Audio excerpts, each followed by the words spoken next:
गौरा रानी बोला संग प्यार जाके फंस गई। गौरा रानी बोला संग प्यार जाके फंस गई। गौरा रानी गौरा बोली प्यास लगी प्रभु लाओ ठंडा पानी। प्यास लगी गौरा बोली प्यास लगी प्रभु लाओ ठंडा पानी।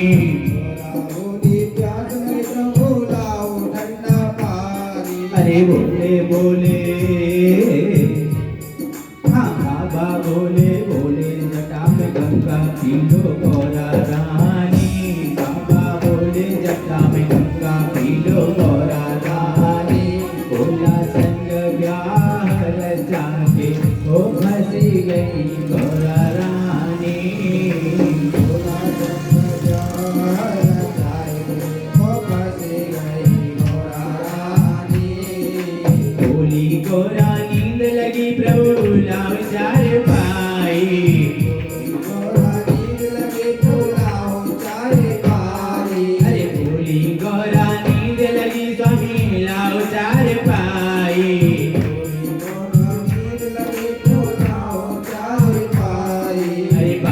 बोले ऊंचे पर्वत बाबा बोले ऊंचे पर्वत सो जाओ गौरा रानी। बाबा बोले ऊंचे पर्वत सो जाओ गौरा रानी। अरे बोला संग प्यार जाके फंसी गई गौरा रानी। बोला संग प्यार जाके फंसी गई गौरा रानी। बोली गौरा चलो घूमने लाओ घोड़ा गाड़ी। गौरा चलो घूमने लाओ घोड़ा गाड़ी। अरे बोली गौरा चलो घूमने लाओ घोड़ा गाड़ी। गौरा चलो घूमने लाओ घोड़ा गाड़ी। अरे लाए बोला बैल और बोले घूमो दुनिया सारी। लाए बोला बैल और बोले घूमो दुनिया सारी। अरे बोला संग प्यार जाके ओ फंसी गई गौरा रानी। बोला संग प्यार जाके फंसी गई गौरा रानी। महाराज अंत में माता क्या कहती है देवादिदेव महादेव से? बोली गौरा धन्य हो प्रभु दुनिया के हितकारी। गौरा धन्य हो प्रभु दुनिया के हितकारी। अरे बोली गौरा धन्य हो प्रभु दुनिया के हितकारी। गौरा धन्य हो गौरा के हितकारी। अरे धन्य हो गया मेरा जीवन। धन्य हो गया मेरा जीवन आगे कर बिहारी। धन्य हो गया मेरा जीवन आगे कर बिहारी। अरे बोला संग प्यार जाके ओ फंसी गई गौरा रानी। बोला संग प्यार जाके फंसी गई गौरा रानी। हर महादेव ओम श्री शिवाय नमस्तुभ्यं। महाराज माता रानी मेरी अन्नपूर्णा जगत जननी दुर्गा भवानी ने देवादिदेव महादेव से मेरे आराध्य से अपने स्वामी से काफी शिकायतें की और शिकायतें करने के तत्पश्चात उन्होंने कहा कि जो भी है प्रभु मेरा जीवन धन्य हो गया आपकी शरण को पाकर के। ऐसा शिव महापुराण की पोथी के द्वारा आप सभी के जो ये वर्णन किया गया है। शिव महापुराण की पोथी हो या कोई भी पोथी हो, एक स्थान पर एक प्रसंग याद आता है। हमें सूक्ष्म में कहेंगे क्योंकि ये जो वर्णन चल रहा है ये कल की कथा का ही चल रहा है। एक स्थान पर भागवत कथा हो रही थी। जरा ध्यान लगा के सुनना सभी लोग। तो भागवत कथा चल रही थी महाराज, कलश स्थापना हुई, व्यासपीठ लगी और महाराज आए और व्यासपीठ पर उदासन हो गए। अब होता क्या है कि एक माता जी आई जो कि बहुत ही बुजुर्ग थी, थोड़ी लेट आई थी, कथा पांडाल में भीड़ थी, काफी भक्तगण थे। अब कुछ माताओं का स्वभाव होता ही है कि सीनियर सिटीजन होने का लाभ उठा लेते हैं, तो आते ही बोली है चली खिसक। अब सभी बोले अरे पहले तो क्यों नहीं आई, खिसक रही है नहीं खिसक रही, खिसक। महाराज ऐसे कर करके वो सबसे आगे आके और बड़े ही प्रेम से आके और यूं करके बैठे और पंडित जी की तरफ देखने लगे। अब पंडित जी ने विचार किया कि दादी बहुत आराम से बड़े ही मंत्रमुग्ध होकर कथा का रसपान ग्रहण कर रहे हैं। प्रथम दिवस की बात, पंडित जी बड़े प्रसन्न हुए कि चलो मेरा जीवन सार्थक हो गया, कोई एक भक्त तो मुझे ऐसा मिला जो कि इतने प्रेम पूर्वक कथा का रसपान ग्रहण कर रहा है। महाराज द्वितीय दिवस आया, द्वितीय दिवस पर भी माता जी लेट आए, किंतु सभी को हटाते हुए फिर आ गए। तृतीय दिवस पे एक सेठ जी थे जो कि धनवान थे, कभी किसी कथा पांडाल में कथा श्रवण करने के लिए जाते नहीं थे। उनकी जो धर्मपत्नी थी वो धार्मिक प्रवृत्ति की थी, तो उन्होंने कहा अपने स्वामी से कि यहाँ आप आराम करते रहते हो, भागवत कथा हो रही है, कम से कम एक दिन तो चले जाइए। अरे यहाँ भी तो आप बैठे रहते हो, वहां चले जाइए। सेठ जी ने सोचा कि इसके पूरे दिन की किचकिच से तो अच्छा है कि वहां जाके किचकिच सुन लूंगा। अब सेठ जी धनवान महाराज, सेठ जी जैसे ही गए, देखा कि अरे सेठ जी तो कभी किसी कथा में जाते नहीं, ये कैसे। सभी आओ आओ आओ महाराज, आइए आइए आइए। जैसे ही आइए आइए उन्होंने कहा, आसन दिया गया, महाराज आसन दिया गया तो सेठ जी विराजमान हो गए। कुछ क्षण हुए, सेठ जी की आंख लग गई और आंख लगने से अब जैसे ही विराजे, सभी बोले आइए, विराजमान हुए।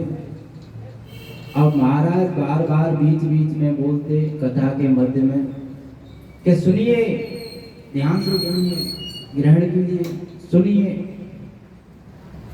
वो श्रवण कर रहे थे, सेठ जी बड़े ध्यान से श्रवण कर रहे थे। होता क्या है महाराज कि कथा विराम पर हो गई, कथा विराम हुई। व्यास महाराज जो थे कथा की तरफ ध्यान कम था, दादी की तरफ ध्यान अधिक था। उनका हृदय बहुत ही भावुक हो रहा था कि दादी बहुत श्रवण कर रही हैं भक्ति के साथ, मेरा जीवन सार्थक हो गया दादी के माध्यम से। महाराज समय आया, सभी जा चुके थे कथा पांडाल से, किंतु सेठ जी की आंख लग गई आराम से। एक बगल में बैठा हुआ था, अचानक आंख को जगाए तो जगाए कैसे धनवान व्यक्ति, उल्टा भी सीधा भी। महाराज आंख खोली कि अरे कथा हो गई, कि हाँ कथा तो हो, कि तो तुम क्यों नहीं गए? कि मैं कैसे जाता, मेरे ही तो चटाई पर बैठे हो। अच्छा तो बोला कि चटाई दे दीजिए और जाइए, फिर ठीक। महाराज घर पहुंचे, धर्म पत्नी जी बोली कि कथा श्रवण कर ली? कि हाँ कर ली। कि क्या समझ में आया? कि समझ में क्या आना था, 3 ही तो शब्द थे उस कथा में, आइए सुनिए और जाइए, 3 ही शब्द थे। और कोई नई बात हो तो उसमें श्रवण करता नहीं, तो समझता, 3 शब्द मात्र। धर्म पत्नी बोली, विचार किया उन्होंने, अज्ञानी तो अज्ञानी है, किंतु फिर भी कुछ भी सही, आज गए हैं, इतना कुछ लेके आए हैं, तो ठीक है, कल फिर जाना, और कल जाना फिर श्रवण करना। आज आप ये गुरु मंत्र ले आए? कि हाँ ले आए। कि तो कल फिर जाना, कि ठीक। महाराज रात्रि का पहर, सर्दी का समय, सेठ जी सोए हुए थे, लेकिन नींद आए तो आए कहाँ से? नहीं तो पूरी कथा पांडालों दिन में ही हो चुकी है। अनायास ही कृष्ण कन्हैया की कृपा हुई और उनके घर में चोरों ने धावा बोल दिया। चोरों अब जैसे ही इधर से उधर करवट बदले, नींद आए नहीं, तो उन्होंने विचार किया कि नींद आने के लिए क्या करें। हो सकता है भागवत की कृपा से नींद ही आ जाए, चलो गुरु मंत्र बोल लो। चोरों ने अंदर प्रवेश किया। महाराज भगवत कृपा देखिए, चोरों ने अंदर जैसे ही प्रवेश किया, उधर सेठ जी कहते हैं आइए। जैसे ही चोरों ने श्रवण किया कि आइए, इसका मतलब इसने देख लिया, इसने देख लिया। अब वो चोर लौट के जाने लगे कि सुनिए। उन्होंने कहा कि अरे पहचान भी लिया है, इसने पहचान भी लिया। सुनिए कह रहा है, इसका अर्थ ये है कि ये पहचान लिया इसने, अब ये नहीं मान रहे। महाराज चोरों ने विचार किया कि लाभ नहीं है भागने से, और तो एक ही कार्य करना चाहिए कि हम आए थे लेने के लिए, लेकिन जो हमारे पास है वो इसी को दे दो और प्राण बचा दो। महाराज चुपके से फेंक दिया और कहा कि प्रभु हमें क्षमा कीजिए, किसी से कहना नहीं। अब उन्हें क्या पता, वो बोलते हैं कि जाइए। चोर चले गए, महाराज चोर चले गए।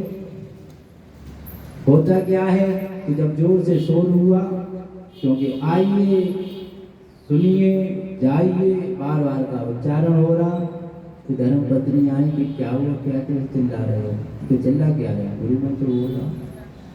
उन्होंने देखा कि पोटली खोल के देखी तो उसमें धन।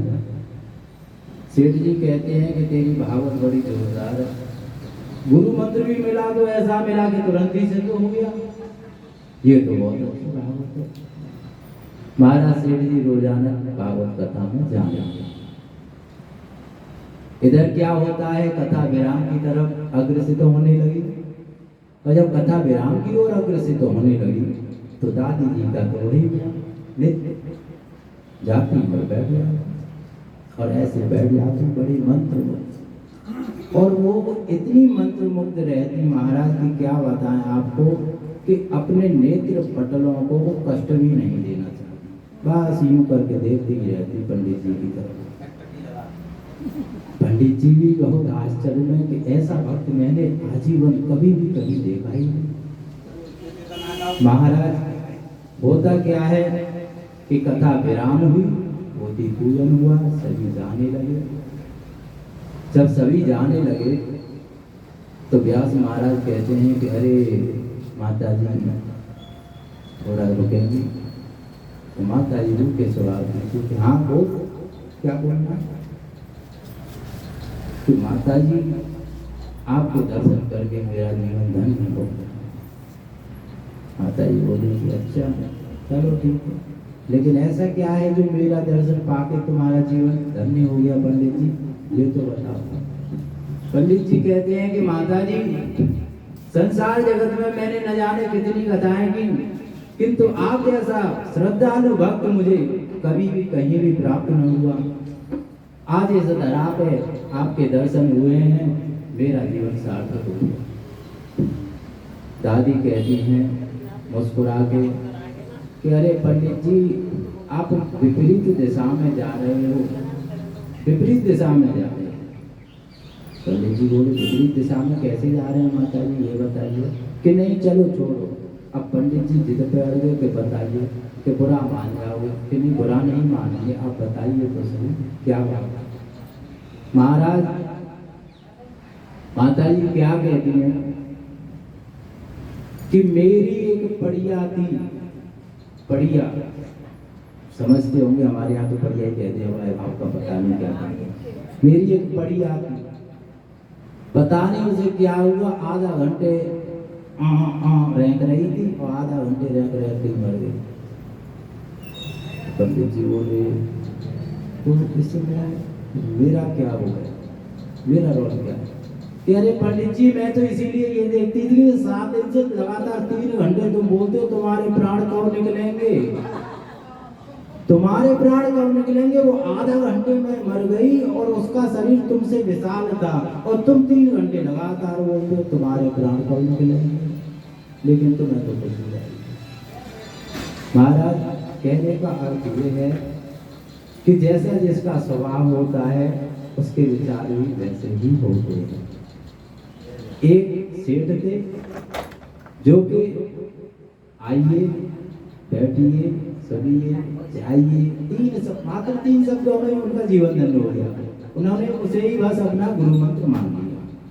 और एक माता जी, कथा कितनी हो रही थी? कथा कितनी हो रही थी? एक ही कथा थी, श्रवण करने वाले कितने, और दोनों में अंतर कितना है? यही कहने का अर्थ है कि भक्त जो श्रवण करता होते हैं सभी का अपना अपना भाव होता है। कौन क्या विचार रखता है ये बस उनके हृदय को या हमारे आराध्य को उन्हीं को जानकारी होती है। आज जैसा कि सभी को ज्ञात है, आज नाग पंचमी है। सर्वप्रथम तो हम सभी भक्तगणों को नाग पंचमी की हार्दिक शुभकामनाएं देते हैं। अच्छे, ये नाग पंचमी आई कहाँ से? ये किसकी संतानें हैं, क्या है इसकी उत्पत्ति का कारण, मनाई क्यों जाती है, इनका पूजन क्यों किया जाता है, किसी को ज्ञात है? शिव महापुराण की पोथी कहती है महाराज कि माता पार्वती मेरी गुरु मां अन्नपूर्णा और मेरे देवादिदेव गुरु महादेव औगरदानी कैलाशी अविनाशी भूत भावन भूतेश्वर एक बार स्नान करने के लिए एक सरोवर में जाते हैं। कहाँ जाते हैं? एक सरोवर। जब सरोवर में जाते हैं तो क्रीड़ा करते समय देवादिदेव महादेव की ऊर्जा जो है स्खलित हो जाती है। और जैसे ही ऊर्जा स्खलित हुई तो मेरे देवादिदेव महादेव ने उस ऊर्जा को एक पत्ते पर रख दिया। और जब उस ऊर्जा को देवादिदेव महादेव ने पत्ते पर रख दिया तो उसी ऊर्जा से इन कन्याओं का उत्पत्ति हुई, उनका जन्म हुआ, जिनका नाम है जया, दशहरा, शामली और देव। अब होता क्या है कि माता पार्वती को इसके बारे में जरा भी ज्ञान न था, उन्हें ज्ञान न था। और जैसा कि हमने पूर्व में कहा, पिता का इसलिए कुछ अधिक ही होता है पुत्रियों पर। अब माता पार्वती को तो ज्ञान नहीं था। देवादिदेव महादेव हमारे नित्य वन में जाते उस सरोवर के निकट और अपनी पुत्रियों के साथ क्रीड़ा करते, खेलते, मनोरंजन करते। एक दिन माता पार्वती ने विचार किया कि ये स्वामी प्रतिदिन इसी समय में जाते कहाँ हैं, पता तो लगाया है।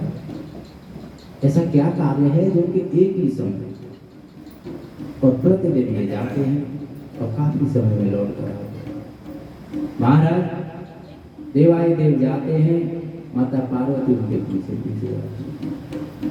और जब माता पार्वती उनके पीछे पीछे गई तो उन्होंने देखा कि कन्याओं के साथ देवादिदेव महादेव खेल रहे हैं।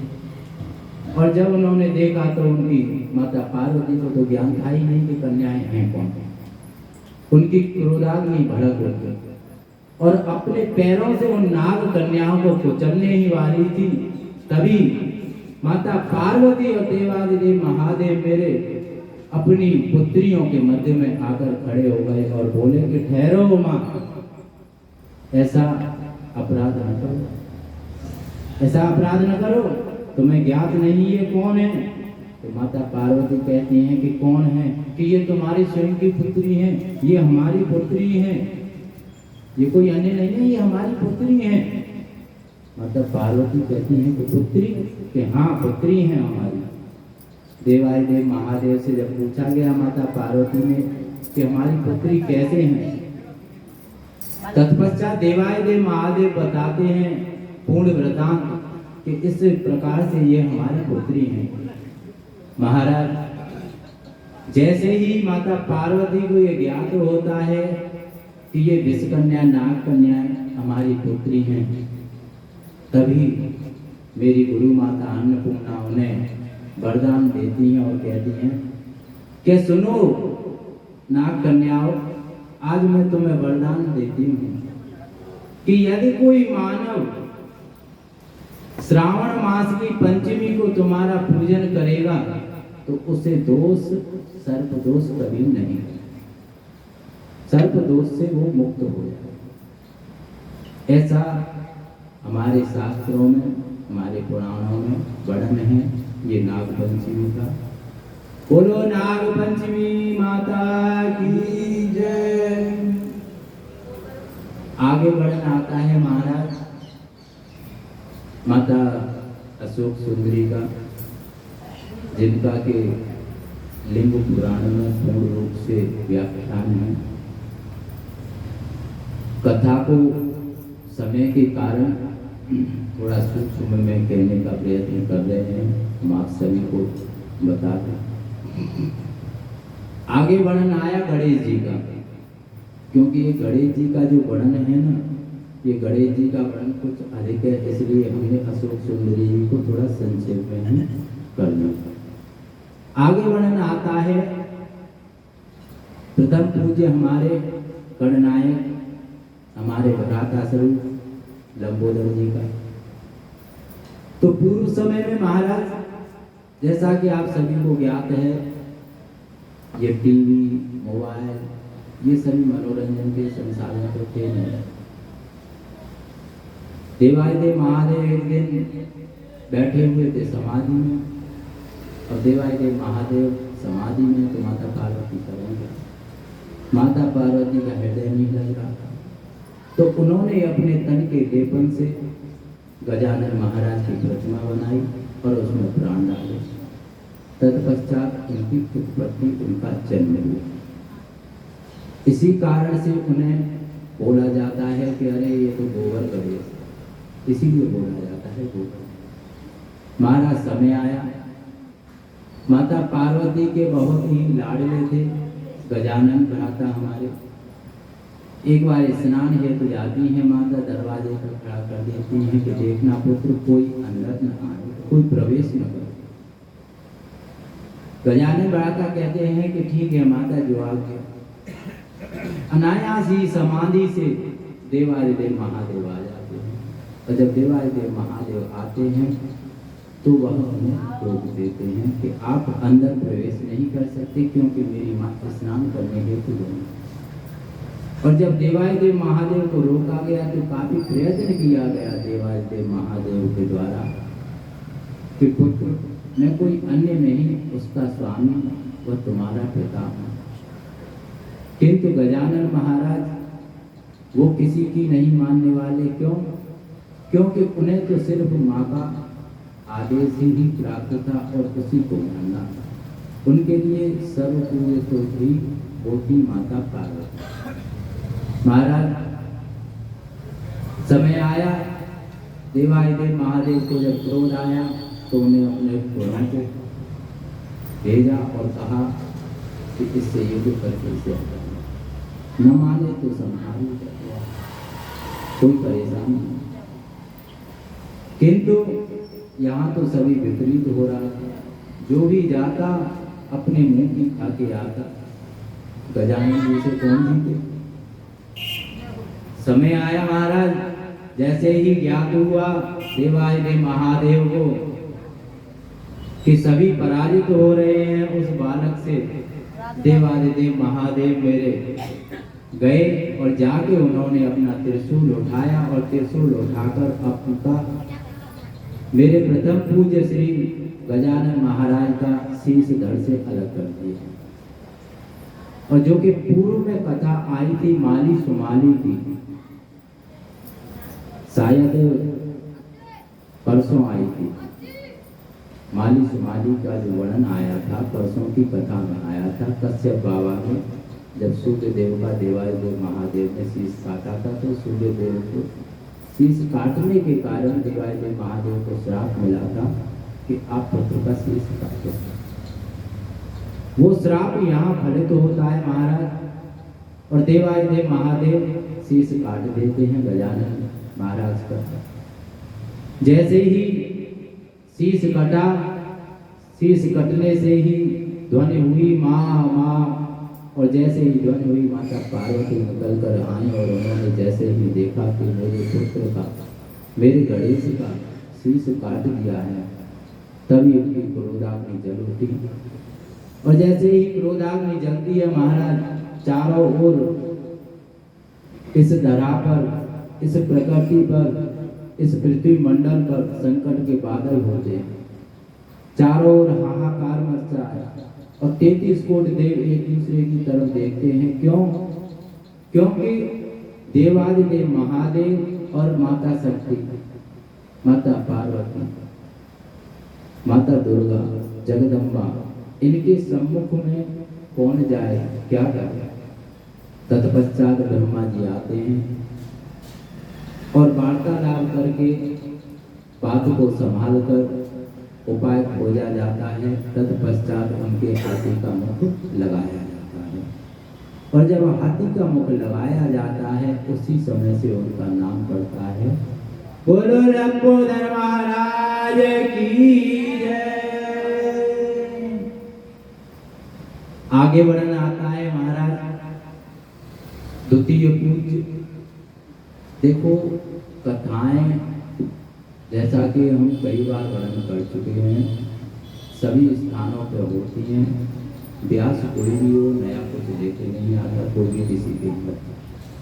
नया जो होता है वो होता है एक क्रम, चाहे वो भजन हो चाहे वो कथा हो। विश्व कन्याओं का, नागपंचमी का, यदि नागपंचमी न भी होती तो भी हम वर्णन करते। क्यों? उसका कारण क्या है? उसका कारण यही है कि जैसा कि हमने कहा कि हम प्रत्येक स्थान पर कथा को परिवर्तित करके चलते हैं। आपने शायद स्मरण नहीं किया होगा कल की कथा में और परसों की कथा में, किंतु हम बताए देते हैं आपको। हमने अभी तक शिव विवाह करा दिया, किंतु अभी तक हमने कामदेव का वर्णन नहीं किया, अभी तक नहीं किया। क्यों नहीं किया? क्योंकि उसका हम उसी समय कर देते वर्णन, तो फिर वो परिवर्तन नहीं होता, कुछ नया होना चाहिए। इसीलिए हम प्रत्येक स्थान पर कथा को परिवर्तित करके चलते हैं। महाराज वर्णन आया हमारे द्वितीय पूज्य देव सेना नायक श्री कार्तिक महाराज जी का। तो पूर्व समय में एक बार मेरे देवाय देव जो कि औगरदानी है, कैलाशी अविनाशी हैं, उनके तेज पुंज से, जो उनका तेज पुंज था, ऊर्जा स्फुलित हुई। उस ऊर्जा को जब देखा कि ये पृथ्वी यहाँ पर गिरने वाली है, तो उस ऊर्जा को अग्निदेव ने आकर एक पत्ते पर रख दिया, एक पत्ते पर। और जब पत्ते पर रखा तो वो पत्ता जलने लगा। भाई देवादिदेव महादेव की ऊर्जा को कौन सहन करे?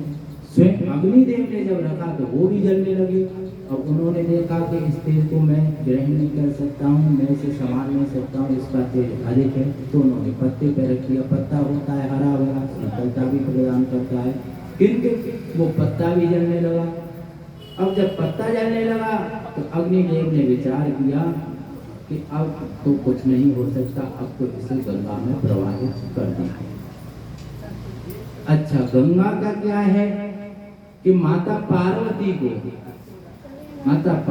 को जब विवाह हुआ था उस समय माता गंगा को ये वरदान प्राप्त हुआ था, क्योंकि जितना तप माता पार्वती जी ने किया उतना ही तप उन्होंने भी किया। एक दिन हिमालय नगरी में नारद जी जाते हैं और कहते हैं कि गंगा तुम किस कार्य निमित्त ये हद क्यों कर रहे हो? जितना ये तप साधन उपासना जो कर रही हो आप क्यों कर रही हो?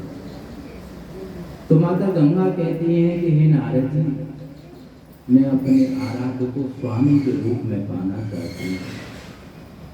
नारद जी कहते हैं कि कौन है आपके आराध्य जिसे आप स्वामी के रूप में पाना चाहते हैं? कि क्या बताऊं, मेरे आराध्य देवादिदेव महादेव,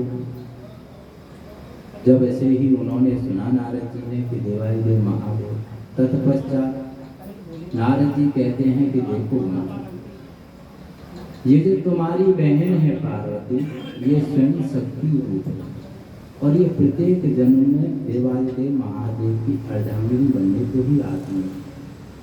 वैसे आपका विचार है, आप स्वतंत्र हो, कुछ भी कीजिए, किंतु यदि हमारा विचार आप श्रवण करो, यदि आप सहमत हो तो आप देवादिदेव व माता पार्वती के मध्य में रोरा मत कीजिए। तत्पश्चात अपनी बहन के हित के लिए माता गंगा बीच में से हट जाती है और देवादिदेव महादेव की जो उपासना की थी उनसे मिलती है और कहती हैं कि प्रभु मेरे लिए क्या आदेश है। जब मैंने इतना तप किया है, इतनी साधना की है, तो उसका कुछ तो मुझे लाभ मिलेगा। ऐसा तो है नहीं कि लाभ मिलेगा, लाभ तो मिलेगा। जो तप साधना नहीं करते हैं, मात्र एक बार ही आपका स्मरण कर लेते हैं, उन्हें भी आप वरदान दे देते हो, किंतु मैंने तो तप साधना की है, तो आप मुझे क्या प्रदान करोगे। तत्पश्चात देवादिदेव महादेव कहते हैं कि हे गंगे, पार्वती मेरी अर्धांगिनी बनेगी, इसमें कोई असत्य नहीं है, तनिक भी संदेह नहीं है। मैं तुम्हें अपने साथ में विराजमान कर नहीं सकता। क्यों? उसका कारण एक ही है, क्योंकि तुमने इतना तप किया है, उस तप के कारण तुम्हारा जो स्थान है वो उच्च स्थान तुमने प्राप्त कर लिया है। इसी कारणवश मैं स्वयं अपने सिर पे धारण करूंगा। मैं तुम्हें वचन देता हूँ कि एक समय ऐसा आएगा जिस समय मैं तुम्हें अपने सिर पर धारण करूंगा। बोलो गंगा मात की जय। आज जयकारे बोलने ही बोलने आपको। आज की कथा ही ऐसी है हमारा। एक ये 12 ज्योतिर्लिंग का जब वर्णन आता है तब, और एक ये गजानन महाराज। वैसे तो कथा के ऊपर निर्भर करता है। महाराज समय आया, तो समय जब आया, शिव महापुराण की पावन पोथी कहती है कि उस ऊर्जा को अग्निदेव ने माता गंगा समर्पित कर दिया। माता गंगा की जो धारा थी उनमें समर्पित कर दिया, उस नदी में समर्पित कर दिया, उस जल में समर्पित कर दिया। अब होता क्या है कि जिस पत्ते पे वो ऊर्जा रखी हुई है, वो माता गंगा की 6 धाराओं से 6 रूप हो गए। कितने रूप हो गए? 6। अब जब 6 रूप हो गए तो माता गंगा ने उन्हें संभाला। क्यों माता गंगा ने क्यों संभाला? क्योंकि माता गंगा ने एक बार श्राप दिया माता पार्वती को, तेरे कोई पुत्र न होगा। इधर देवादिदेव महादेव ने माता पार्वती को, माता गंगा को वरदान दिया कि मेरे पुत्र जो भी होंगे वो तुमसे ही होंगे, मेरे पुत्र कभी तुमसे होंगे। अब जया विषहरा हुई, वो कहाँ थी? गंगा जी सरोवर, वो भी गंगा जी में आ गई, और इधर कार्तिक महाराज भी उसी में आ गए गंगा जी में। होता क्या है महाराज कि जब उनका पालन पोषण किया गया माता गंगा के द्वारा, तो माता गंगा ने विचार किया कि मैं तो दुखी हो गई, क्योंकि एक साथ रोते हैं, एक साथ इनको भूख लगती है, एक साथ सोते हैं। जुड़वा बच्चों की एक परेशानी होती है। तो माता गंगा ने विचार किया कि इन्हें किसी को पालन हेतु दे दिया जाए। माता गंगा ने कृतिकाओं का आह्वान किया, और कृतिकाओं का जब आह्वान किया महाराज, कृतिकाएं आई, तो माता गंगा कहती हैं कि तुम मेरे इन पुत्रों का पालन पोषण कीजिए।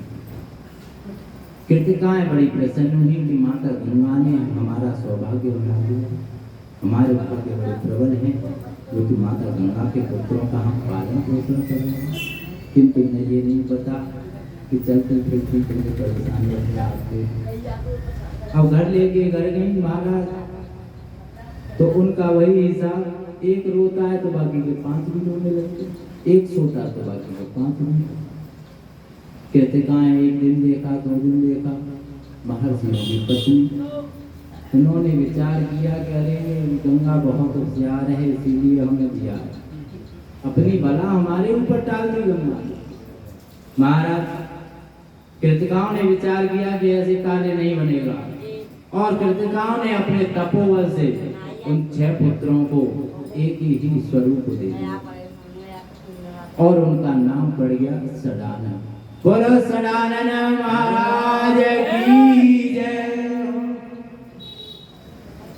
आगे बढ़ना आता है महाराज कि जैसे जैसे थोड़े बड़े हुए सदानंद महाराज देवादिदेव महादेव माता पार्वती उन्हें अपने पास लाते हैं।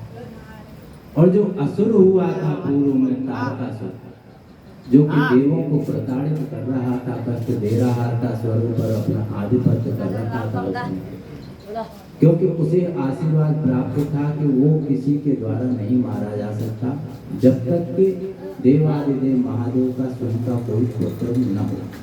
और इसीलिए वो प्रतिक्षण प्रतिपल यही चाहता था कि देवादिदेव महादेव का विवाह कभी हो, किंतु होने को टालता था।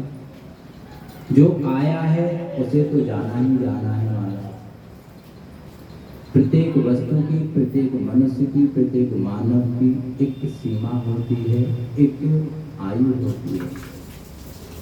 समय आया महाराज तो देवादिदेव महादेव ने नंदी को बुलाया और नंदी से कहा कि नंदी, तो नंदी जी कहते हैं कि प्रभु आदेश कीजिए कि आप जाओ और जाकर के ये कार्तिक को, सडानन को, द्वितीय पूज्य हमारे भ्राता देव सेना नायक को युद्ध कला की कुछ विधियां बताओ, इन्हें शस्त्र का ज्ञान प्राप्त करो। महाराज नंदी महाराज अपने हृदय में विचार करते हैं कि मेरे देवादिदेव महादेव कितने दयालु हैं, कितने कृपालु हैं, कि देखो स्वयं को, पुत्र को, और मुझसे कह रहे हैं कि शिक्षा ग्रहण कराओ ना। यदि देखा जाए तो मैं इनके सम्मुख में क्या जानता हूँ। महाराज देवादिदेव महादेव के कथानुसार नंदी महाराज जाते हैं और उन्हें शास्त्रिक ज्ञान प्रदान करते हैं। समय आया,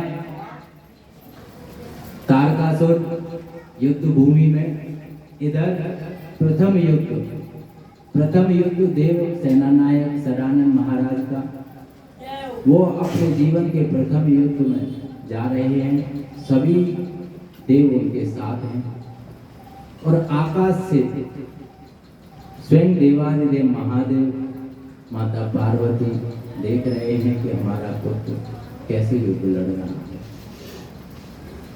और जब युद्ध किया गया महाराज, शस्त्रों की गर्जना से चारों ओर हाहाकार मचा, अग्नि प्रज्वलित हुई और देखते ही देखते सडानन महाराज ने तारकासुर का अंत कर दिया, तारकासुर का अंत कर दिया। और उन्हें देव सेना नायक के नाम से संबोधित किया जाता है, हमारे द्वितीय पूज्य सडानन महाराज को।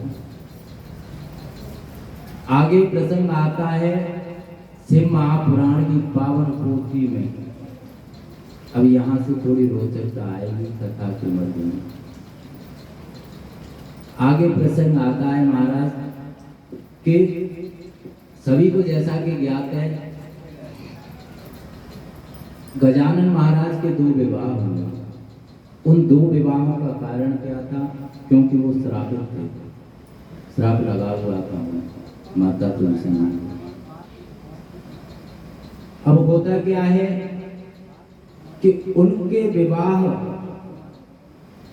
प्रथम पूज्य श्री गणेश महाराज जी के विवाह, कोई भी पिता अपनी पुत्री का विवाह करने से पूर्व 2-3 चीजें अवश्य ही देखता है। धन संपदा कितनी नहीं है, लड़का क्या करता है, और अंत में देखता है वो क्या देखता है, मुखौटा। अब जैसे ही धन संपदा तो सब बाद में, क्योंकि देवादिदेव महादेव का पुत्र है तो सभी अपने को सौभाग्यशाली समझेंगे, किंतु जैसे ही आकर के देखते हैं सभी पीछे हट जाते हैं। अरे इससे विवाह नहीं करेंगे, सब पीछे हो गया। अब इधर जैसे ही गजानन महाराज जी को पता चला कि अरे मेरी शादी नहीं हो रही है, सबकी शादियाँ हो जाती हैं, मेरी शादी नहीं होती। आते हैं देखने वाले लौट जाते हैं, उन्हें क्रोध आया। उन्होंने विचार किया कि अब मैं देखता हूँ इस स्वर्ग में शादियों की सहनाई कैसे लौटती, मैं भी तो देखूँ कौन सहनाई लगा के लगाता। महाराज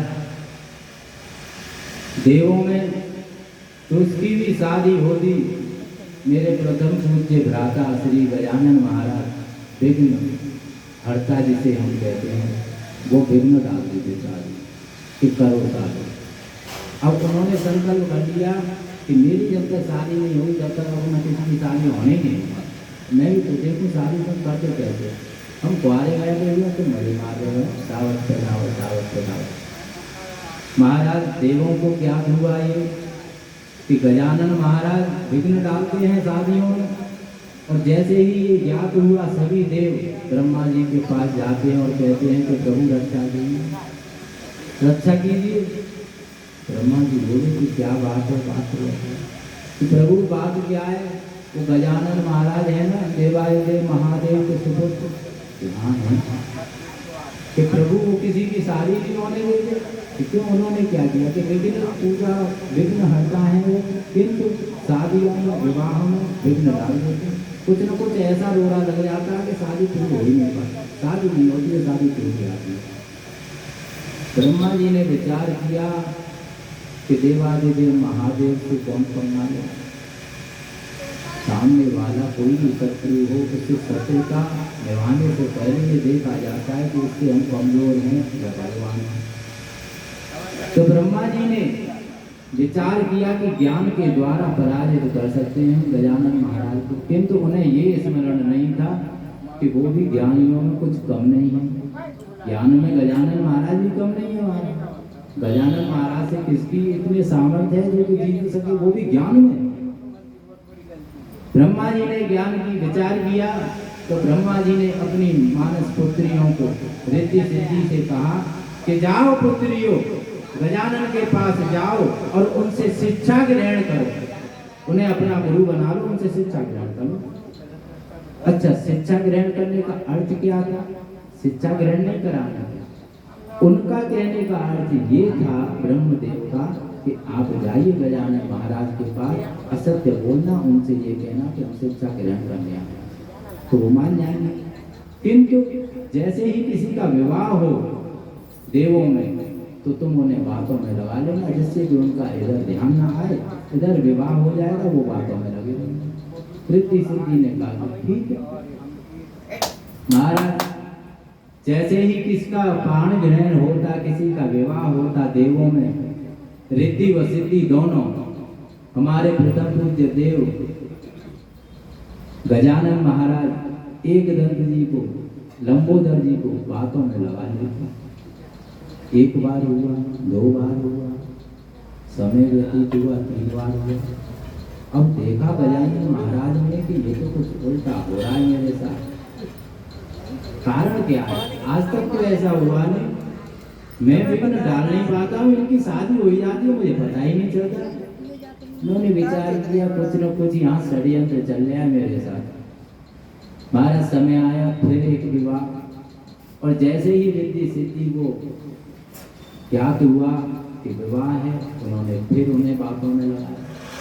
उन्होंने बातों में लगाया, किंतु हमारे प्रथम पूज्य महाराज इस बार उन्होंने अपने विचार से, अपने ज्ञान से उस बातों को घुमा दिया, और बातों को घुमा करके उनसे कहा कि हम सभी आसन आप नहीं आसन ग्रहण करो, हम अभी दर्शन का करके सकते।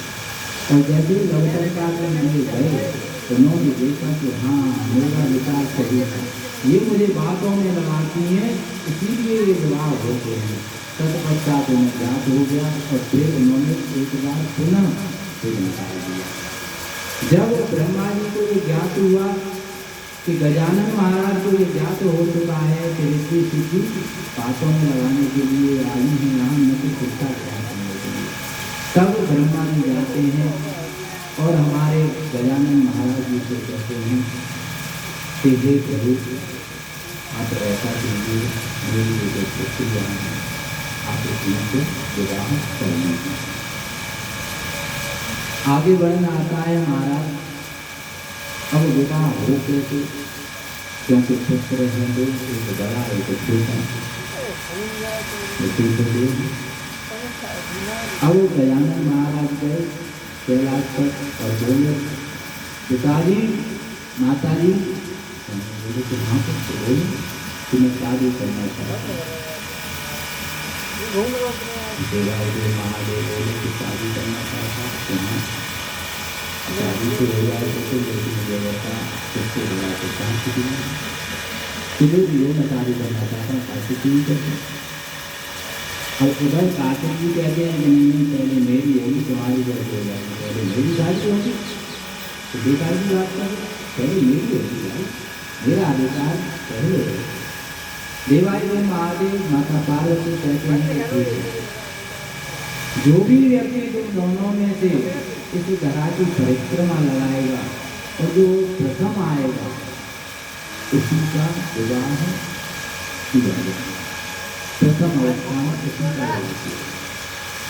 महाराज हमारे कार्तिक महाराज ने अपने वाहन, अच्छा वाहन की बात करो तो शंकर भगवान का परिवार बड़ा आपने श्रवण किया होगा। सभी एक दूसरे से करते हैं किंतु फिर भी रहते दूसरे समय आया महाराज मयूर को सजाया गया और मयूर को सजा के कार्तिक महाराज सदानंद महाराज हमारे देव चरण आए परिक्रमा के लिए निकलते हैं, बड़े आनंद में निकलते हैं। और उन्हें जो पूरा आवाज था कि प्रपंच में दिखाना ही आना, क्योंकि कहाँ पूरा कहाँ नहीं। और इधर वो चिंतित हमारे लंबोदर महाराज, उन्होंने सोचा कि भैया हो गए और हम फंस गए, क्योंकि ये तो परिक्रमा लगा देंगे एक दिन में, 2 दिन में, 2 दिन में, 3 दिन, 5 दिन, 1 माह, क्योंकि हम पत्थर लगाएंगे, हम तो भूखे मर जाएंगे, ये तो बहुत ही सच्ची है। महाराज कार्तिक महाराज चले जाते हैं और मेरे गजानन महाराज कहते हैं कि माँ आज मुझे तुमसे बहुत प्रेम आया, मुझे अपनी गोद में बिठा। उनका सारे की गोदी तो क्या बात है, तुझे परिक्रमा में लगानी, तुमसे कह रहे थे कि तुम्हें विवाह करना, तो विवाह होता रहेगा रात में, पहले गोद में बिठा। माता पार्वती ने गजानन महाराज को गोद में बिठाया, बड़ा ही लाड लगाया। इधर देवादिदेव महादेव आए, उन्होंने देखा कि माता और पुत्र बड़ा ही प्रेम लड़ा रहे हैं एक दूसरे से, तो हमारे देवादिदेव महादेव जी माता पार्वती के बगल में बैठ गए और उनका हाथ मेरे प्रथम पूज्य गजानन महाराज के सिर पर घुमा रहे हैं और वो भी लाड बना रहे हैं। जैसे ही गजानन महाराज ने देखा कि कार्य पूरा हो गया, तुरंत खड़े हुए गोदी से और गोदी से खड़े होकर कहते हैं कि पिताजी मैं आज यदि कुछ मांगू तो दोगे। देवादिदेव महादेव बोले कि ये जानिए कि तुम्हें ऐसी कौन सी आवश्यकता है, क्या कौन सी वस्तु है जो तुम्हें चाहिए कि नहीं, यदि मैं मांगू तो दोगे कि दे देंगे। बताओ क्या इच्छा है, निसंकोच होकर मांगो। गजानन महाराज कहते हैं कि पिताजी मेरी यही आशा है, मेरा यही डर है आपसे कि मैं आप दोनों का भाई भजन करना चाहता हूँ। गजानन तो गजानन देवादिदेव महादेव को लेकर तो क्या कर गया सब लोग महाराज देवादिदेव महादेव और माता पार्वती के लिए गजानन महाराज शादी कराते हैं, दीपक लगाते हैं, फूल रखते हैं, जैसे कि पूजा की जाती है उसी प्रकार से पूजन करते हैं। और दोनों का पूजन करने के बाद दोनों की परिक्रमा, दोनों की परिक्रमा। माता पार्वती कहती है पुत्र तुम हमारी परिक्रमा लगा रहे हो, तुम्हें गधा की परिक्रमा लगानी है जिससे कि तुम्हारा विवाह हो सके। तुम्हारी प्रतियोगिता है तुम्हारे भ्राता के साथ। तो गजानन महाराज कहते हैं अरे माता कहाँ सोई हुई हो तो बड़ी भोली हो, जैसे ही की संगत करोगे वैसा ही स्वभाव हो जाता है। माता मेरे पिताजी भोले भंडारी हैं, उनकी संगत कर करके आपकी भोली भंडारी बन गई हो। माता बोली कि क्यों? कि अरे मैं धरा की परिक्रमा क्यों लगाऊं, क्यों कष्ट दूं अपने आप को? माता पिता के चरणों में ही तो संपूर्ण जगत है, संपूर्ण जगत तो इन्हीं के चरणों में है, तो मैं क्यों कष्ट देने लगा अपने इस तन को? जैसे ही देवादिदेव महादेव ने ये श्रवण किया, देवादिदेव महादेव बोले तो पार्वती प्रतियोगिता ये जीत गया। सदानंद तो वास्तव में उसने विवेक से कार्य नहीं किया। महाराज गजानन भ्राता का माता रिद्धि सिद्धि के साथ विवाह होता है। बोलो रिद्धि सिद्धि माता की जय। इधर हमारे द्वितीय पूज्य कार्तिक महाराज जी लौट कर आते हैं। जब उन्हें ये ज्ञात होता है कि मैंने इतना परिश्रम किया लेकिन लड्डू तो ये था, मुझे दावत भी नहीं मिली। उन्हें क्रोध आता है और क्रोध जब आता है महाराज तो वो क्रोध में चले जाते हैं कहाँ? क्रौंच पर्वत। और ऐसा से महापुराण की पोथी में और लिंग पुराण में वर्णन है कि मेरे देवादिदेव महादेव और माता पार्वती उन्हें हर बार मनाने जाते हैं, आज भी मनाने जाते हैं अमावस्या। आगे वर्णन आया उसी को हम कहते हैं मल्लिकार्जुन। मल्लिकार्जुन जो ज्योतिर्लिंग है उसका भी वर्णन उसी में। आगे वर्णन आया महाराज रिद्धि सिद्धि का विवाह हुआ गजानन भ्राता जी से, और रिद्धि सिद्धि का विवाह होने के बाद एक बार नारद जी ये जो मनुष्य का अहंकार है, ये अहंकार सही कहते हैं, हमने भी कई बार उच्चारित किया है कि अहंकार जो मनुष्य का होता है वो उसका परम शत्रु भी है। दो मित्र थे और एक मित्र का हो गया विवाह हो गया, तो उसने विचार किया कि चलो धर्म पत्नी को विवाह कराकर लाते हैं। और जैसे ही वो तैयार हुआ, जैसे हम दौड़ लटका के आते हैं उसी प्रकार उसके साथ ही दौड़ का अपने कपड़े रखे हुए, एक जोड़ी कपड़े एक जोड़ी जूते तक चलता राह में चलता जा रहा था अकेला पैदल पैदल। राम मार्ग में महाराज उसे एक मित्र मिला, वही मित्र जो कि उसका परम मित्र था। जब उसने उसे देखा तो बोला कि अरे तुम कहाँ जा रहे हो? कि मैं तो ससुराल जा रहा हूँ तेरी भाभी को ले। ठीक है, वो बोला देवा मैं यहाँ बाहर कराने आया हूँ, तो ठीक है पहले तो बता दो। तो हम कपड़े से लगा के तैयार होकर तैयारी करके नीचे तक करके व्यापारी करके सब खर्चा कंपनी को जाते और कैसे जाने से और वैसे तो अभी निकल गए हैं। तो जो जा रहा था वो बोला कि क्यों टेंशन लेता है, मेरे पास वस्त्र है, मेरे वस्त्र पहन, चप्पल भी है मेरे बैग में पहन, उसने तो ठीक है तो कोई बात नहीं, हम ये पसीना को घर करके आते हैं। महाराज उसके कपड़े पहनेंगे, चप्पल भी पहनेंगे और दोनों साथ करता।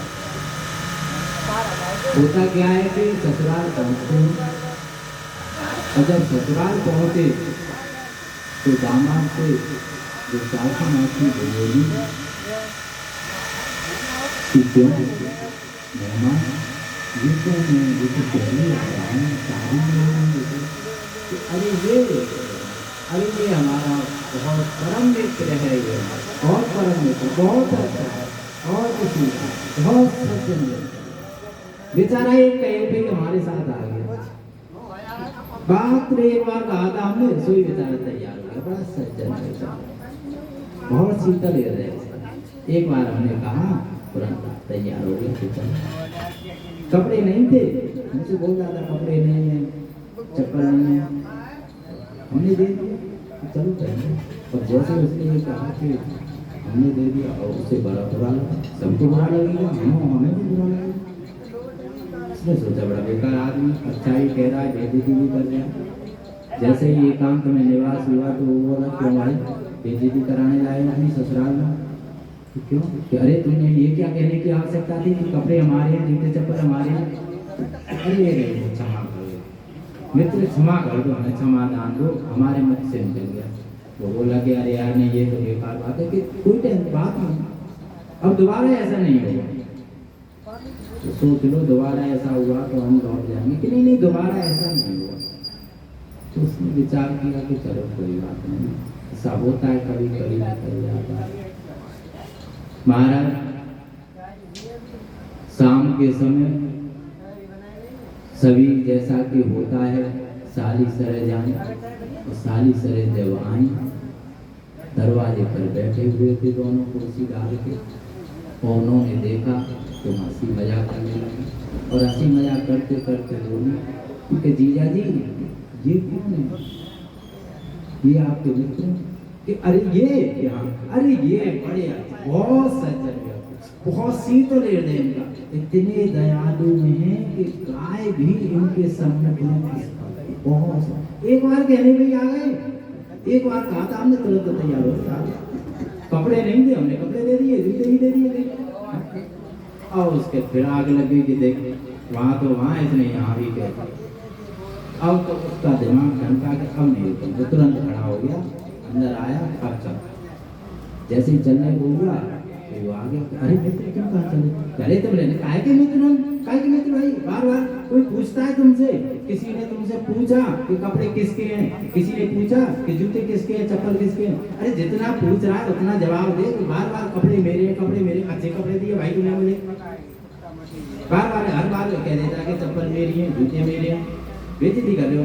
अरे मित्र क्षमा करो, इस बार हम तुम्हें विश्वास दिलाते, अब की बार हम ऐसा कुछ नहीं करेंगे, अब की बार नहीं करेंगे कि पक्का कि पक्का। यदि तुमने कहा तो हम लौट जाएंगे कि नहीं, विश्वास करो आप, अंतिम अवसर हमें प्रदान कर दो, अब नहीं। उसने विचार किया कि चलो जब इतना कह रहा है परम मित्र है, एक अवसर और दे देते हैं, एक अवसर और दे देते हैं। यदि देखा जाए विचार से तो दूध के जले को तो साथ पीना चाहिए, क्योंकि कुछ लोग होते हैं जो कि संत स्वभाव होता है कि क्षमादान देते ही जाते हैं, देते ही जाते हैं। यही यहाँ हो रहा है। हमारा समय आया रात्रि हुई तो जो पड़ोस में सतिया ससुर थे उन्होंने बुलाया कि आओ, तो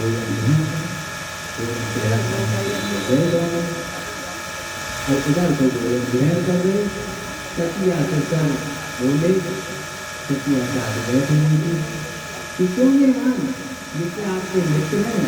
हाँ, जैसे उसने कहा कि ये मित्र है। अब वो तो कुछ बोला नहीं मेहमान, वो देखने लगा कि अब नहीं कह रहे यार, ये भाई दिमाग खराब करके रात में कहा जाऊँगा, रात में कहाँ जाऊँगा फिर।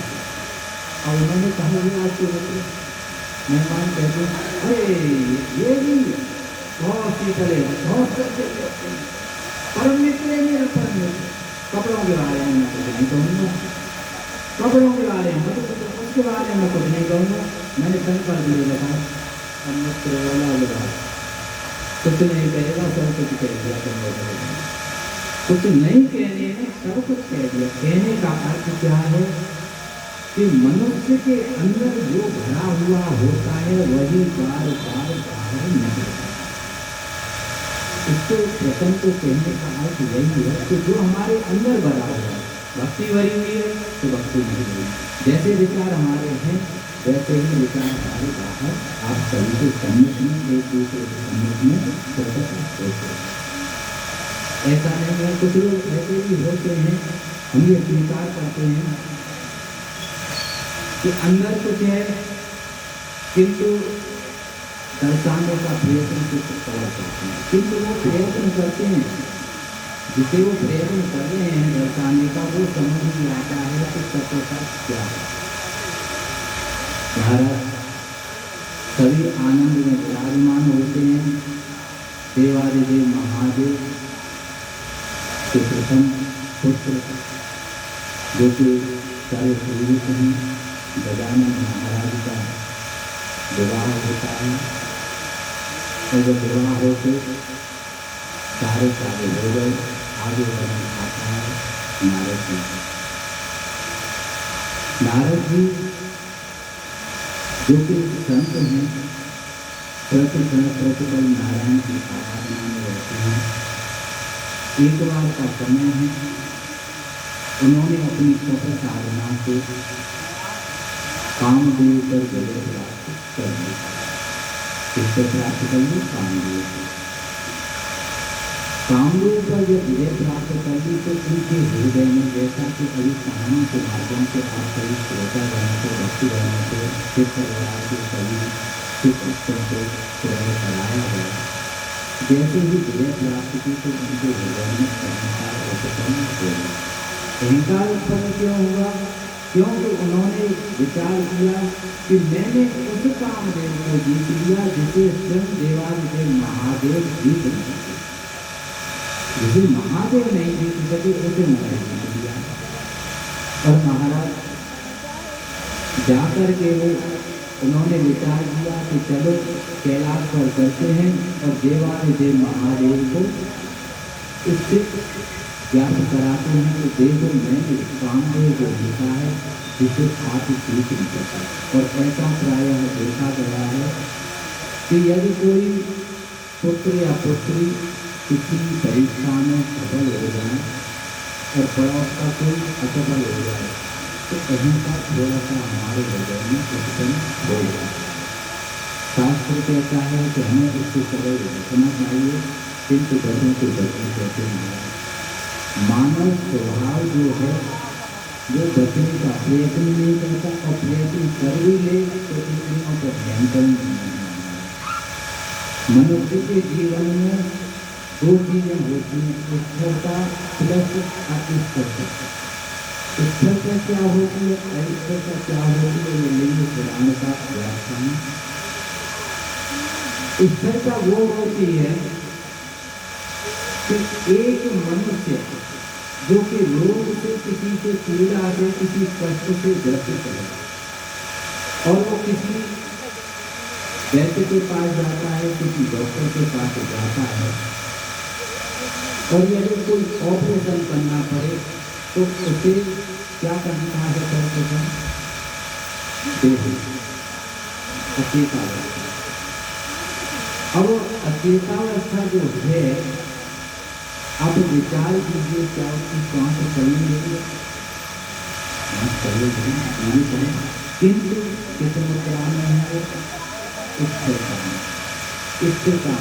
स्थिरता की क्यों है?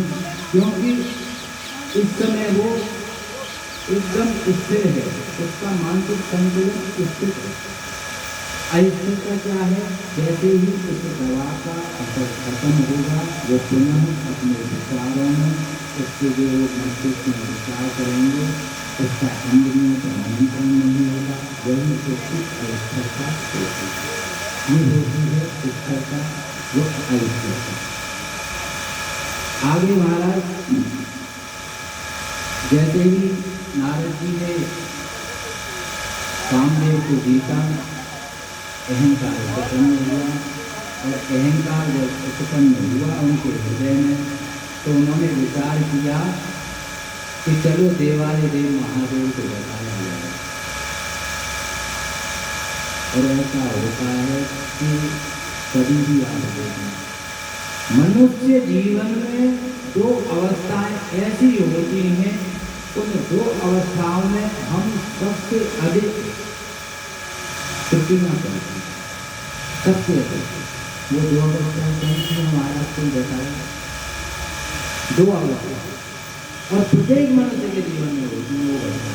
ऐसा नहीं कि एक हमारे या आपके सभी के, वो दो अवस्थाएं हमारा शास्त्र वर्णन करता है। प्रथम अवस्था है प्रसन्न, विचार करना प्रसन्न, और द्वितीय अवस्था है क्रोधावस्था। यदि आप प्रसन्न हो और आप प्रसन्न हो गए तो प्रसन्नता के वशीभूत होकर आप कभी कभी ऐसा कार्य कर जाते हैं जो कि आपको नहीं करना चाहिए। वो लोग सत्य है कि असत्य होता है, ऐसा कि नहीं होता।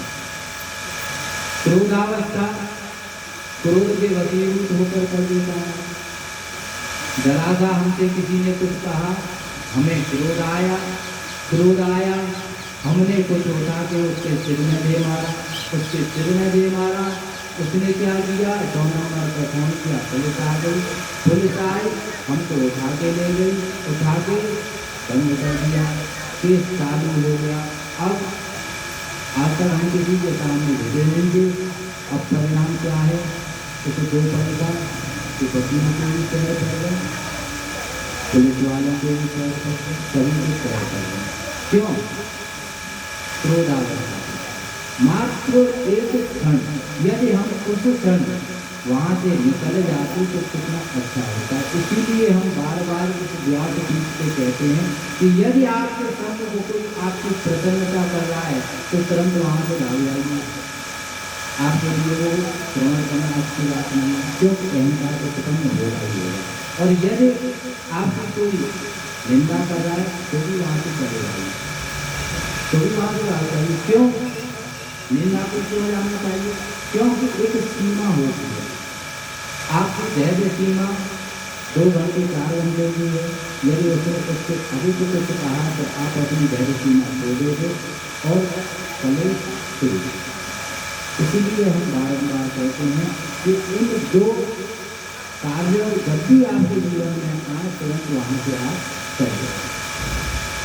महाराज देवालय महादेव की पावन पोथी वर्णन करती है कि नारद जी कैलाश पर जाते हैं और बड़े ही प्रसन्न मुद्रा में जाते हैं, विचार करते हैं कि देखो स्वयं को देवालय महादेव कहलाने वाले जिस कार्य को मैं कर सके उस कार्य को मैंने कर दिया, मैं कितना सौभाग्यशाली हूँ, कितना प्रशंसा पाने की योग्य हो गया, कितनी कीर्ति हो गई। और महाराज जैसे कैलाश पर पहुँचे, देवालय महादेव बोले क्षमा होने की, तुम्हें क्या मतलब संसार है कि क्षमा होने अपने राम का कृष्ण कर। तो नारायण जी जाकर बोले महादेव प्रभु देखो मैंने क्या किया। महादेव ने नृत्य छोड़े, बोले अरे हाँ प्रभु तो आओ बैठो, किंतु मेरे पास इतना समय नहीं है कि मैं बैठूं, इतना समय कहाँ मिलेगा मैं आपको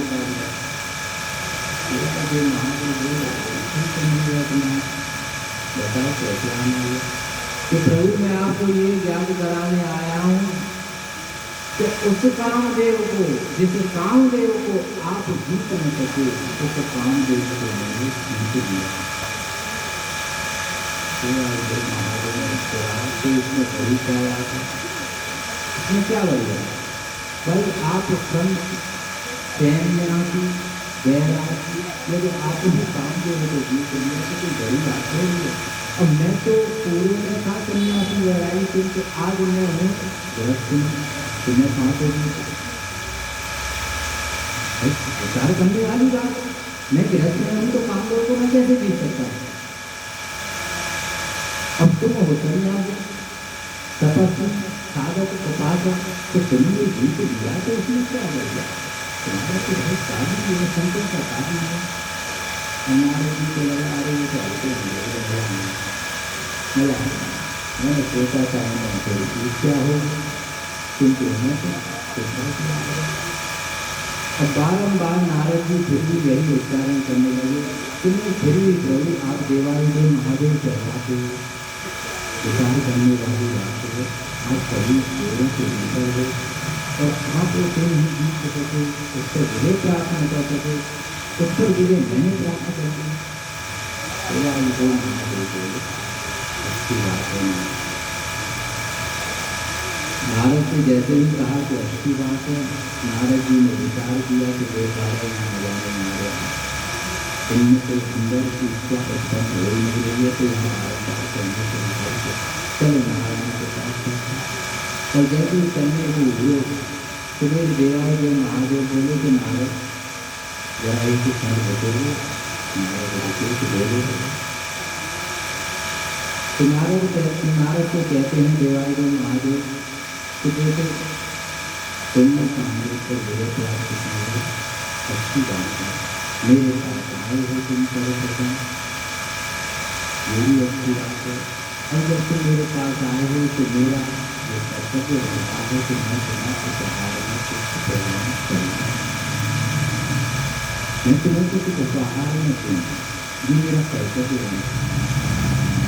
और जैसे ही उन्होंने कहा देवाय जी महादेव ने कि मैं उसे कुछ उपहार में दूँ, नारद जी विचार करने को लगे कि तुम्हारे पास वही है, तो तुम्हारे पास वही क्या सर्व बुद्धि सांप है और क्या है। फिर भी बोले तो ठीक है देवाय जो महादेव ने उनको धतूरा दिखाया और नारद को बता दिया। महाराज नारद जी उसे गेंद की तरह घुमा के ले जा रहे हैं और कह रहे हैं कि देखो दी तो क्या चीज दी है कि जिससे कि मेरे हाथों में गई धतूरे में थोड़े कांटे होते। तो उन्होंने कहा, मैंने विचार किया नारद जी कि जो सुबह और फिर तो उन्हें रहते ही रहे तो महादेव क्योंकि ईर्ष्या उत्पन्न करने गए लेकिन ईर्ष्या उत्पन्न नहीं हुई और उपहार में दिया भी तो क्या दिया तो धतूरा और उसे भी हाथ में पकड़ो तो कांटे छूटा। और उन्होंने विचार किया कि जैसे ही फेंका महाराज उधर के नदी महाराज नंदी धनी ने देखा कि नारद की कैलाश के बारे में पूछा कि नारद जी अरे तुम कहाँ जा रहे हो, तुम्हें पता है तुम्हारे देवाय देव महादेव ने जिस कामदेव को जीत न सके उस पर मैंने विजय प्राप्त की, मैंने विजय प्राप्त की। महाराज नंदी जी ने जैसे ही स्मरण किया नंदी जी मुस्कुराते हुए केवल लिंग के सम्मुख में निंदा करो तो घोर पाप है, केवल प्रतिमा के सम्मुख में यदि असत्य का भाषण करो तो भी घोर पाप है। और यहाँ से उनकी साक्षी क्या महाराज उनके मुखमंडल पर ही निंदा की जा रही है उनकी, तो कितना बड़ा पाप लगेगा, विचार करने वाली है। जब प्रतिमा के सम्मुख में इतना घोर पाप लगता है और जब शरीर के सम्मुख में हम किसी निंदा को करें तो कितना पाप लगेगा। महाराज आगे बढ़े, नारद जी ने देखा कि ये तो वही धतूरा है जो उन्होंने देवाय देव महादेव को पुराकर समर्पित किया था। उनके मित्रों ने जब बढ़ाया कि ये जरूर नारद का किया गया, ये नारद का किया गया और किसी को किया गया। धतूरे को उठाया, अपने भीतर से लगाया और लेकर चल दिया। देवाय देव महादेव से जाकर कहते हैं कि प्रभु ये धतूरा मैंने आपको समर्पित किया था, ये मार में पड़ा मिला रहे हैं, इसका कारण क्या है। देवाय देव महादेव बोले कि मुझे नहीं पता, मुझे नहीं जानता कि ये कैसे बना। देवाय देव महादेव छुपाने का प्रयत्न कर रहे हैं। आराध्य वही होता है जैसे माता पिता भी अधिकांश आपने देखा होगा कि अपना पुत्र या पुत्री कितना भी बड़ा कोई कार्य कर दें जो कि दोषपूर्ण हो, फिर भी उसके दोषों को हम ढकने का ही प्रयत्न करते हैं। किसी प्रकार आराध्य और देवाय देव महादेव की जो बाती है वो तो महाराज बहुत ही बड़ाली है। महाराज देवाय देव महादेव कहते हैं नारद जी से नंदी जी से कि मुझे नहीं पता नंद बेटे मैं कहाँ से कैसे पहुँचा। नंदी जी कहते हैं कि प्रभु मैं आपके साथ रहता हूँ और आपकी सभी गतिविधियों को सभी बात पहचानता हूँ कि आप किसके प्रति क्या आय रखते हैं और आप क्या करते हैं। तो नंदी महाराज ने जैसे ये कहा, महादेव जी कहते हैं कि कहना क्या चाहते हैं सबसे सत्य में कर लेंगे। कि प्रभु कहना मैं यही चाहता हूँ कि आपने ही दिया होगा ये धतूरा नारद जी केवल देव महादेव बोले तो कुछ क्या होगा देवी दिया मैंने तो क्या हुआ। अरे मेरे तो सभी अपने हैं, चाहे वो असुर हो, चाहे देव हो, चाहे कोई मनुष्य या जीव हो, कोई भी हो, मेरे तो सभी अपने हैं। देविया को क्या कर दिया तो गुना छोड़ दिया। नंदी जी कहते हैं प्रभु देव तक आपने कोई अपराध नहीं किया, ये सब कहते हैं कि देने से पूर्व आपको विचार अवश्य करना चाहिए कि किसे दे रहे हैं, आप क्या दे रहे हैं। जब उसका मान सम्मान ही न रखे तो उसे उपहार देने का क्या अर्थ है। देवादेव महादेव कहते हैं कि देखो किसी ने क्या किया उससे मुझे कोई मतलब नहीं है, वो उसका कर्म है, उसने किया, उसका भोग लेना है, उसका कार्य है। मैंने जो किया उसका भोग लेना है, उसका भोग मुझे लेना है, मैंने अपना पैसा नहीं किया। उसने तुम्हें कहा रखा है क्या किया उसका भोग दो। महाराज समय आया, नारद जी मुस्कुराते हुए प्रथम मुद्रा में नारायण जी के पास पहुंचे और पहुंचकर श्री सावन में नारायण नारायण नारायण देगा नारद जी आए प्रथम मुद्रा में भगवान नारद जी कहते हैं कि प्रभु अति प्रसन्नता का हृदय लेकर आया हूँ मैं आज आपको, अति प्रसन्नता। ऐसा प्रसन्नता है जरा जल्दी बताओ, वर्णन करो। नारद जी कहते हैं कि प्रभु जिस कामदेव को आपके प्रभु वो महादेव जो देवालय वो महादेव कहलाते हैं वो नहीं जीत सके उसे मैं नहीं जीत। वैसे ही नारायण ने मैंने जीत दिया। नारायण ने विचार किया कि मरवा दिया, इसी को कहते हैं दीवा ले लिया, उसको मरा हम मुझे नहीं मारा। नारायण विचार करते हैं और कहते हैं कि देखो महाराज यदि तुम्हें ये शब्द कहने से तो किसी और से मेरे पास ही आके तुमने जब वर्णन किया इस बात का सर्वप्रथम तो बोलिए मेरे सम्मुख में ही तुमने वर्णन किया इसका कोई कारण तो है।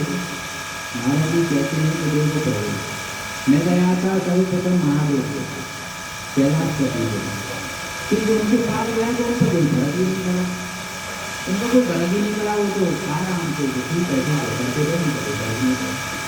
तो नारायण बोले फर्क नहीं पड़ा तो इसका अर्थ क्या है मेरे पास तुम्हारा कि आपको प्रसन्नता होगी इसलिए आपके पास आया।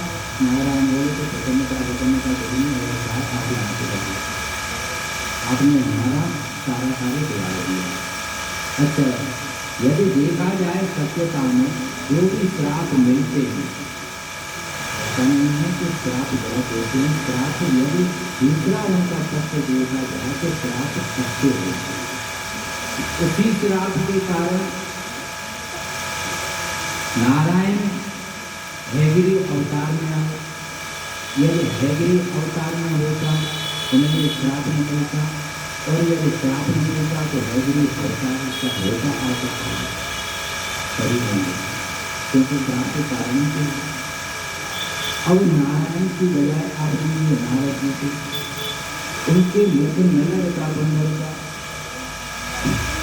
उनके बंदर का मुख में लगता तो क्या होता, उन्हें अपनी गलती का आवाज होता नहीं। इसलिए श्राप जो भी मिलते हैं हम सभी ये विचार करते हैं कि ये श्राप जो मिला है वो गलत मिला है, किंतु यदि सत्य सामने देखा जाए तो जो कार्य होते हैं जो सत्य होते हैं प्रत्येक बात के प्रत्येक कार्य से एक अच्छा होता है एक बुरा होता है। एक प्रसंग आता है श्री रामचरित्र मानस का कि एक बार जैसा कि आप कहीं को जा करें दशरथ जी के श्री रामचंद्र जी ने जाना है, किंतु पूर्व में उनके कोई पुत्र नहीं, उनके कोई पुत्र नहीं। एक बार क्या होता है कि वन में जा रहे थे दशरथ जी और जैसा कि पूर्व समय में पहले होता था, जैसा कि हमारे पुराणों शास्त्रों में वर्णन है कि तपस्या इतने समय तक की ऋषि मुनियों ने कि उनके तन जो हैं बांधों से ढके गए, मिट्टी का तेल कुछ दिखाई नहीं देता था, मात्र हड्डियाँ ही हड्डियाँ करने रह जाती थी। तो दशरथ जी जा रहे थे, और दशरथ जी जा क्यों रहे थे वन में? शिकार खेलने के लिए। और शिकार खेलने के जब गए तो उन्होंने एक तीर चलाया, और तीर चलाया तो वो तीर लगा एक संत के पैर के अंगूठे, पैर के अंगूठे।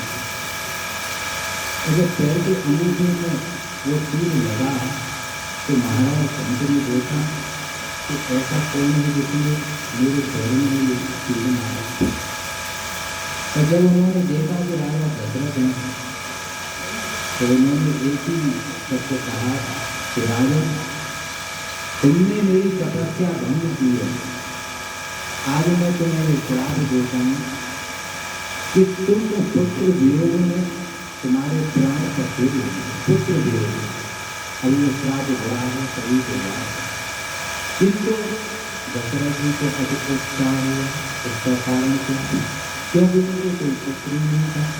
और जब उन्होंने कहा कि तुम्हारे प्राण निकलेंगे पुत्र वियोग में, तो उन्हें आवाज हो गया कि ये संत दे रहे हैं आशीर्वाद, ये श्राप नहीं है तो आशीर्वाद दे रहे हैं कि पुत्र वियोग में प्राण निकलेंगे। इसका अर्थ यही है कि पुत्र तो होना ही होना, उसे कोई नहीं रोके, पुत्र तो होना ही नहीं, क्योंकि श्राप होता है कि पुत्र वियोग में प्राण निकलेंगे, और प्राण तो कभी निकलेंगे जब पुत्र हो। तो कहने का अर्थ क्या है कि प्रत्येक, चाहे वो अच्छा हो या बुरा हो, उससे पहले जो भी हो, वो एक अलग विचारधारा है, हमारी मानसिकता है कि अच्छे की तरफ विचार करते हैं या बुरे की तरफ विचार करते हैं। किंतु यदि देखा जाए तो सदैव प्रत्येक बात में दो अर्थ होते हैं। और जैसा कि हम कहते हैं कि संबंध कई प्रकार का होता है।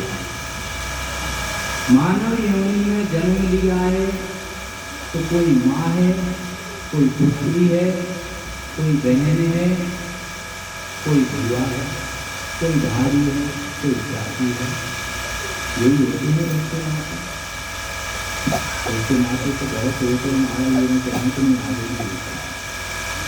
कहने का अर्थ क्या है कि ये रिश्ते कौन से हैं जो कि हमें जन्म से प्राप्त होते हैं, किंतु कुछ संबंध ऐसे भी होते हैं जो कि मनुष्य उस मानव जीवन को प्राप्त करने के बाद स्वयं उन्हें स्थापित करता है, स्वयं, जैसे कि मित्र। अब उसका विपरीत ले लीजिए, वो भी एक संबंध है, सत्य का भी तो संबंध है। सत्य से बड़ा कोई मित्र नहीं होता हमारी देश में। पल पल की उनके भी घर में खबर लगेगा, क्या कर गया, कहाँ आएगा, काय गया, चलो इधर आएगा। धर्म पत्नी एक बार के लिए गृहस्थ के कार्यों में भूल जाएगी, फिर कब आएंगे, फिर शत्रु जैसे आवाज कि सारे आ गए तो आएगा कैसे हुआ।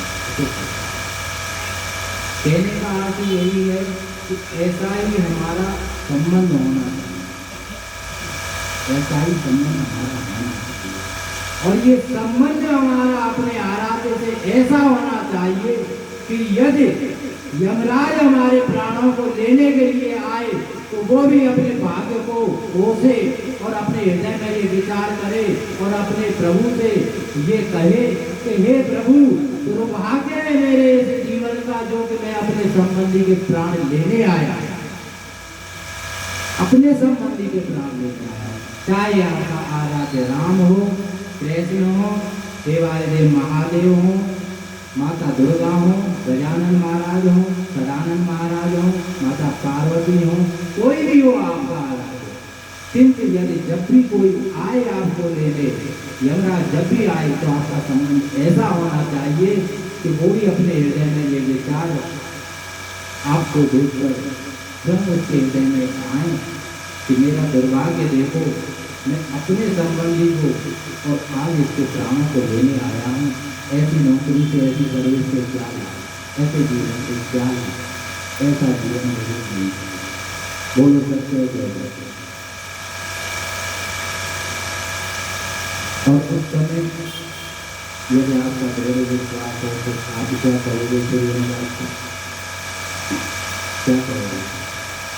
उस समय आप करोगे कि प्रभु आप चले जाइए और देवाई के महादेव के कहना कि वही कैसे कहेंगे? रे भोलेनाथ मन में लेने तू ही आना, अरे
प्रेम से जोर से बोलो महाराज, इसलिए ये लगे कि हाँ थोड़ी कथा हो रही है।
ईश्वराय नमः तुभ्यं।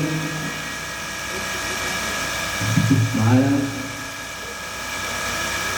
जैसा कि आप सभी ने श्रवण किया भजन के माध्यम से, कथाओं में देखो हम भजनों से सदैव विमुख रहते हैं। उसका कारण क्या है कि कथा रह जाती है। द्वितीय कारण क्या है, ऐसा नहीं है कि हम भजन के विपरीत दिशा में, भजन के साथ में हैं और भजन के हम इतने साथ में हैं कि हम वर्णन नहीं कर सकते। हमारी माता जी को, हमारे बच्चों को ये याद है कि अगर पंडित जी भजन करने घर में ही बैठ गए तो बस एक भजन और एक यज्ञ हवन, इन दोनों हम देखो पूर्ण रूप से। आप विश्वास नहीं करोगे किंतु हमारा सदैव अपने आराध्य के प्रति ये भाव रहता है कि यदि हवन का हमें कहीं पर कार्य मिल जाए और कोई कहे एक कथा की थी हमने, तो वो बोले गिरावनी में कि प्रभु महाराज हवन करा दीजिए। हमने बोला ये हमारे साथ में थे मानव जी, हमारे गुरुदेव पंडित जी रमेश शर्मा जी, हमने इनके सम्मुख में इसी पर बताया था नहीं कि हवन आप इनकी करा लो, हमको कराओगे तो इनकी आप हमारा हवन करने कराओगे। एक समय ऐसा आया कि ये मधुरा में बजरी महाराज हमारे और वो बोले कि हमारा हवन करा दो। एक दिवस पहले ही महाराज हमने पोथी विराम देवी थी, उसी से पूर्व हमने कह दिया कि जितनी सामग्री लाते हैं उससे 4 गुनी देते आना। फिर भी समय को देखो कि 4 गुनी सामग्री के लिए कहा था, फिर भी बार बार कभी तो सामग्री मंगाने बार कहने का अर्थ ये है कि हम यदि ये विचार करें कि कुछ क्षण के लिए इस कार्य को करेंगे, लेकिन वो हमारा आराध्य जो है देवालय महादेव पता नहीं क्या करने देंगे, फिर ये कहते कि करना है आने दो, जैसे कोई होता है बच्चल पूरी आनंद पानी पीते, बीच में पानी नहीं पीते, बीच को आनंद तो बीच में आएगा तो पानी कहाँ से मिला। महाराज शिव महापुराण की बोली वर्णन करती है, जैसा कि आप सभी ने श्रवण किया, मेरे नारायण का हृदय अवतार हुआ और नारद जी का जो अहंकार था वो समाप्त हुआ, उनका अज्ञान होगा। काशी के तट पर चंद्रभागा को उन्होंने तप किया, देवालय महादेव को प्रसन्न किया। आगे वर्णन आता है महाराज कि जैसे मानव जीवन में हम अपना आराध्य देवालय महादेव को स्वीकार कर चुके हैं, ये जो मानव जीवन में जैसा कि हमने पहले ही कहा है कि हम ये विचार करें कि हम अपना प्रभु उसे स्वीकार करें, वो सत्य ये नहीं सके, उसके विपरीत है वो हमें स्वीकार करता है। मानव जीवन में सीढ़ियाँ होती हैं आराध्यों की, आराध्यों की सीढ़ियाँ होती हैं। आपने श्रवण किया होगा किसी संत के मुख से कि यदि आप देवालय महादेव की आराधना कर रहे हो और अनायास ही आपका चित्त नारायण की सेवा में लग जाता है, तो इसका अर्थ ये है कि आपकी जो भक्ति है वो साहस से हो गई, आपने सारा श्रवण किया है। कहने का अर्थ क्या है? कहने का अर्थ यही है कि हम उन्हें स्वीकार नहीं करते, वो हमका स्वीकार करते। सर्वप्रथम हमारे मानव जीवन में जो आई वो माता दुर्गा भवानी आई, उसके तत्पश्चात ये हमारे मामा जी आ गए, ये तपस करे। फिर इनके बाद में एक समय ऐसा आया कि एक छोटे से देवालय शिवालय की स्थापना हमारे पंडित श्री ललित शर्मा जी के शुभ हाथों के द्वारा हुई और उन्होंने वो सीढ़ी हमारे शीश पर ऐसा रखा कि महाराज गंगा माता को एक क्षण के लिए तो कर भी सकती हैं देवालय महादेव के देखे, किंतु हम अपने आराध्य को आज तक नहीं प्रचार पाए और अब न उतारने की हमारी विद्याकारी नहीं है। और लोग कहते हैं, कुछ लोगों का ये मत है, जैसा कि हमने कल कहा था कि पैसा साथ नहीं जाता, इसी प्रकार लोगों का ये भी विचार है कि कुछ साथ नहीं जाता जैसे कि धन। इसी प्रकार लोगों का विचार है कि कोई वस्तु साथ नहीं जाता, कंठी माला यही रह जाएगा, यज्ञों को लेकर वही नहीं रह जाएगा, सब कुछ यही रह जाता, वहाँ पर कुछ जाता नहीं। लेकिन अब महाराज इस व्यासपीठ से ये सीना चौड़ा करके और अपने आराध्य के सम्मुख में उसका स्मरण करते हुए ये संबोधित करते हैं, ये उद्घोषणा करते हैं कि हम अपने देवालय महादेव को साथ लेकर जाएंगे, उसे कोई छीन नहीं सकता। यदि किसी में सामर्थ्य हो तो छीन के दिखा दे। अब कैसे ले जाएंगे? क्योंकि मंदिर पर हमने महादेव लिखवा दिया, बताओ कोई छीन सकता? कोई लिखवाएगा हाथों पे, हमने हाथ पे नहीं लिखवाया। क्यों नहीं लिखवाया? क्योंकि वो कभी कभी अपवित्र स्थानों पर चला जाता है, इसलिए हमने स्थानों से ऐसा दिया कि तू यहाँ पर। और ये जब भी लिखेगा तो आराध्य के सम्मुख, माता पिता के सम्मुख, गुरुजनों के सम्मुख, संतजनों के सम्मुख, किसके सम्मुख झुकेगा? उसी के सामने झुकेगा, जिससे कि मेरे देवालय महादेव ये नहीं कहेंगे कि ये तुमने ठीक तरह से दिखाया है। यदि कोई ये कहता है कि आप अपने आराध्य के सामने कुछ बात नहीं लेके जा सकते, लेके जा सकते, हमारे हम तो लेके जाएंगे, कोई माने हम लेके जाएंगे। हमारे अंदर इतना सामर्थ्य है कि हम अपने शब्दों पे, अपने विश्वास पर इतने अड़िग हैं, और ये भक्ति के कारण ही है। ये मेरे ओमकारेश्वर महाराज, मेरे ममलेश्वर महाराज की कृपा है, जो कि उन्होंने हमें अपनी शरण में लिया, उन्होंने हमें ज्ञान प्रदान किया, और उन्हीं के कारण हम आप सभी के मध्य यहाँ विराजमान हैं। बोलो भगवान, उन्हीं की कृपा है। हम आपको अतः निवेदन करते हैं, आपसे अतः हमको वो बताते हैं। आप सभी से हमारा निवेदन है, कल की कथा शेष है, उसके बाद परसों की कथा शेष है। परसों 11 तारीख को रविवार के दिन कथा 2 बजे से प्रारंभ होगी और पूर्ण रूप से विराम की ओर जाएगी। अच्छा, अब विराम की ओर जब जाएगी उसी क्षण हम भी विराम हो जाएंगे। आप सभी से हमारा निवेदन है, और वो निवेदन